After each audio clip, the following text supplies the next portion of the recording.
Hello and welcome back to the channel. I'm Joe McClamroch with Pro Earth Landscaping in Greensboro Hardscapes. Today we are once again in the beautiful neighborhood of Friendly Acres in Greensboro, North Carolina. This client had an area back here.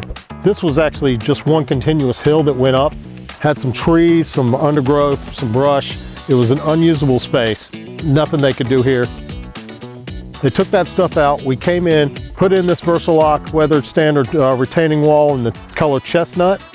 Backfilled this whole wall. Of course, we have our regular aggregate drainage zone behind it. And if you come down here, hidden behind this knockout rose bush and this ivy is the exit for the French drain for the drainage from behind this wall. Then we came back in with sod, sodded the whole thing. You know, that gives it the instant yard look. It took about an afternoon to do. It's perfect. If you found this video informative or even entertaining, how about giving us a like? Hit that subscribe button, and as always, let Pro Earth come out and make your backyard your favorite room of the house.